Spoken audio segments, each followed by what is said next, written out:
Hello అందరికీ.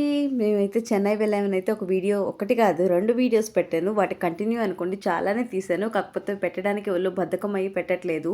ఇక్కడ చూడండి మేమైతే బీచ్ దగ్గరికి వెళ్ళేదానికైతే వెళ్తున్నాము. పక్కనుండే షాప్స్ అయితే చూస్తున్నాము. ఇక్కడైతే రోడ్లు చాలా బాగున్నాయి. తిరగలైతే ఎంత బాగుందో మోసుకొని రాలేమనైతే కాస్తంత భయపడ్డాము. ఇక్కడైతే ఇసుక కాలిపోతుందిరా బాబు. చెప్పులేసుకున్న చెప్పుల లోపలికి ఇసుకెళ్ళి ప్రాణం పోతుందసలు. అంత సెగ.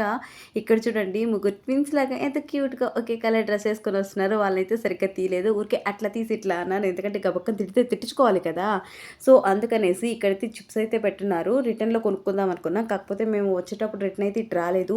ఈ ఎండకి టోపీలు పెట్టుకొని, చున్నీలేసుకొని మా బాధలు మాకు తెలుసు. మా తన్విక అయితే ఎంత క్యూట్‌గా రెడ్ కలర్ డ్రెస్ ఏసుకొని, క్యాప్ ఏసుకొని మళ్ళీ పైన టవల్ కూడా వేశాము. ఎందుకంటే ఎండ తగలకూడదు కదా! అందుకు ఇలాంటి వీడియోస్ చాలానే వస్తాయి. ప్లీజ్ సబ్స్క్రైబ్ చేయండి.